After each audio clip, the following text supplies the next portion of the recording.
नमस्कार। आकाशवाणी जयपुर अजमेर से प्रस्तुत हैं प्रादेशिक समाचार।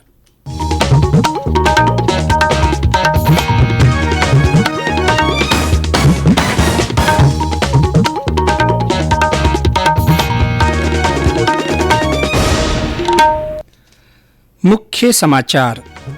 दुनिया भर में आज बुद्ध पूर्णिमा का पर्व मनाया जा रहा है। प्रधानमंत्री नरेंद्र मोदी नेपाल के लुम्बिनी में विभिन्न कार्यक्रमों में भाग लेंगे। केंद्र सरकार ने मौजूदा रबी मौसम में गेहूं की खरीद की अंतिम तिथि इस महीने की 31 तारीख तक बढ़ाई। प्रदेश में किसानों को अब 5-5 घंटे के 3 ब्लॉक में बिजली आपूर्ति की जाएगी।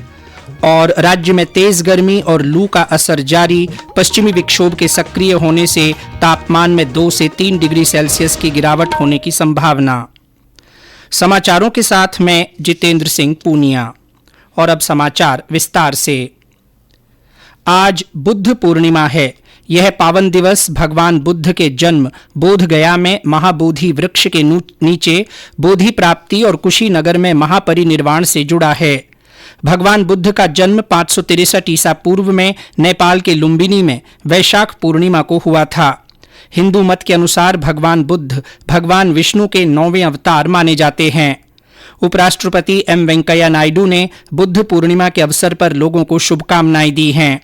अपने संदेश में श्री नायडू ने कहा कि हमें भगवान बुद्ध के दिखाए मार्ग के अनुसार प्रेम, सहानुभूति और समानता के सिद्धांतों के अनुसरण के लिए स्वयं को समर्पित करना चाहिए।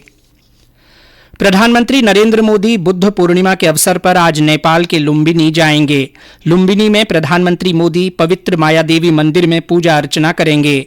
श्री मोदी बुद्ध जयंती कार्यक्रम को भी संबोधित करेंगे।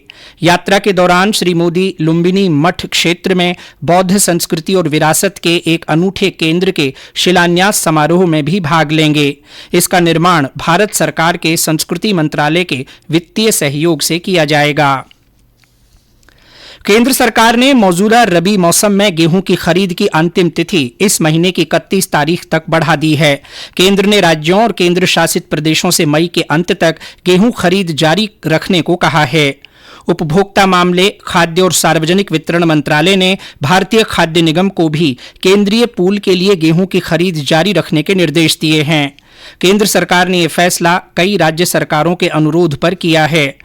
मंत्रालय ने कहा है कि इस वर्ष रबी मौसम में केंद्रीय पूल के लिए गेहूं की खरीद पिछले वर्ष के मुकाबले कम हुई है। इसका मुख्य कारण बाजार में गेहूं का मूल्य सरकार के न्यूनतम समर्थन मूल्य एमएसपी से भी ज्यादा होना है। इसलिए किसान व्यापारियों को गेहूं बेच रहे हैं।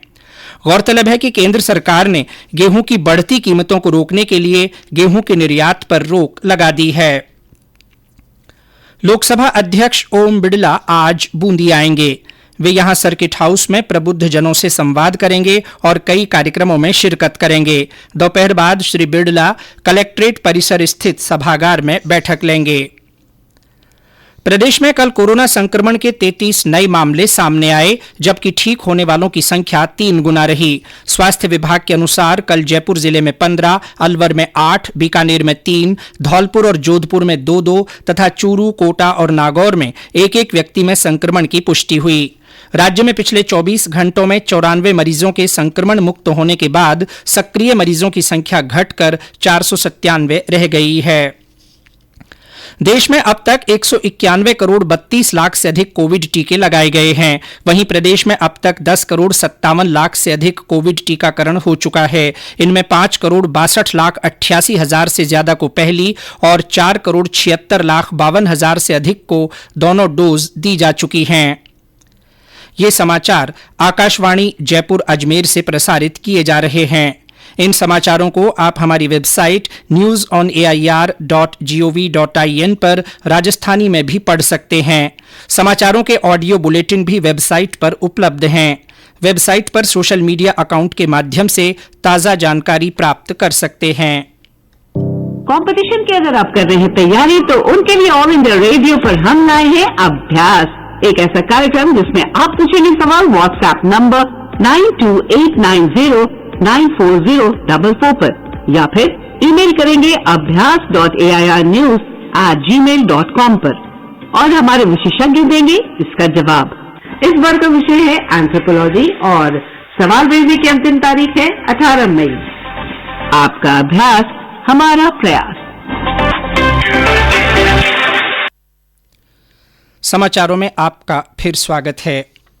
प्रदेश में किसानों को 5-5 घंटे के 3 ब्लॉक में बिजली आपूर्ति की जाएगी। ऊर्जा राज्य मंत्री भंवर सिंह भाटी ने कल वीडियो कॉन्फ्रेंसिंग के माध्यम से आयोजित बैठक में बिजली आपूर्ति व्यवस्था की समीक्षा की। श्री भाटी ने अधिकारियों को निर्देश दिए कि किसानों को फसल की सिंचाई के लिए ब्लॉक आपूर्ति के समय में 1 घंटे की बढ़ोतरी की जाए।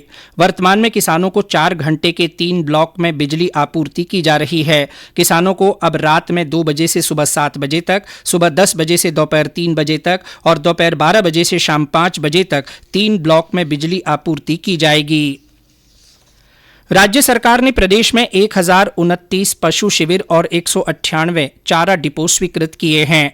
आपदा प्रबंधन और सहायता विभाग मंत्री गोविंद राम मेघवाल ने कहा कि गर्मी के मौसम को देखते हुए प्रदेश भर में पशु संरक्षण और पेयजल परिवहन की गतिविधियां प्रभावी तरीके से संचालित की जा रही हैं। श्री मेघवाल ने कहा कि चारे की कालाबाजारी रोकने के लिए विभाग ने सभी जिला कलेक्टरों को दिशा निर्देश जारी किए हैं। साथ ही यह सुनिश्चित करने को कहा है कि गौशालाओं को छोड़कर कोई भी व्यापारी 100 मीट्रिक टन से अधिक चारा भंडारण नहीं करेगा।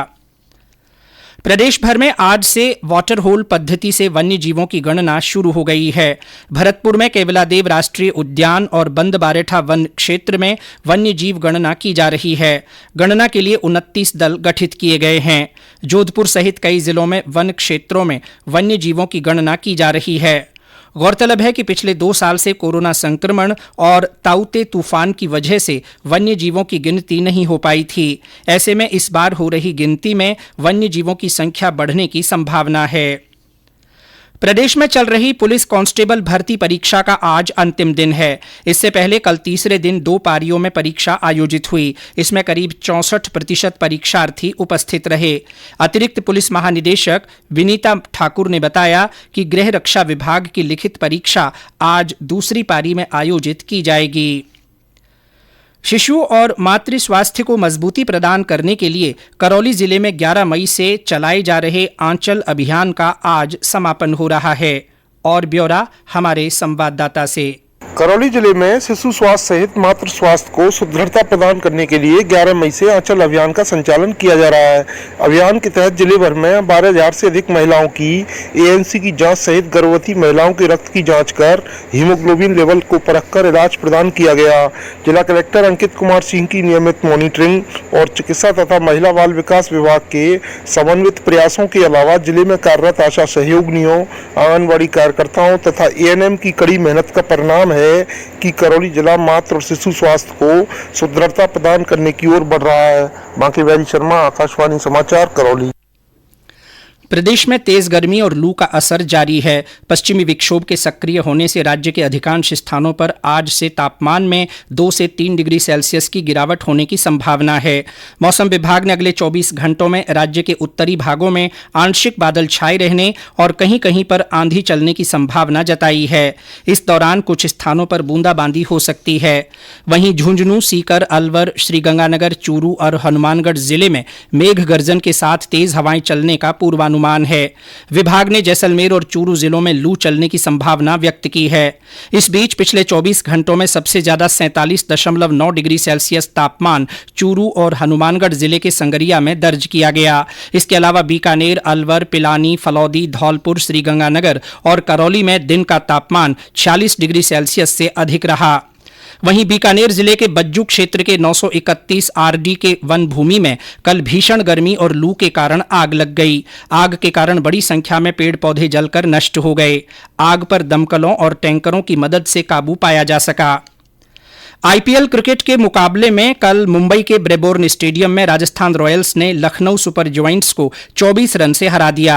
179 रन के लक्ष्य के जवाब में लखनऊ सुपर जॉइंट्स की टीम 20 ओवर में 8 विकेट पर 154 रन ही बना सकी। इस जीत के बाद राजस्थान रॉयल्स के लखनऊ सुपर जॉइंट्स के बराबर 16 अंक हो गए हैं। बेहतर रन औसत के आधार पर राजस्थान रॉयल्स की टीम तालिका में दूसरे स्थान पर आ गई है। और अंत में मुख्य समाचार एक बार फिर। दुनिया भर में आज बुद्ध पूर्णिमा का पर्व मनाया जा रहा है। प्रधानमंत्री नरेंद्र मोदी नेपाल के लुम्बिनी में विभिन्न कार्यक्रमों में भाग लेंगे। केंद्र सरकार ने मौजूदा रबी मौसम में गेहूं की खरीद की अंतिम तिथि इस महीने की 31 तारीख तक बढ़ा दी है।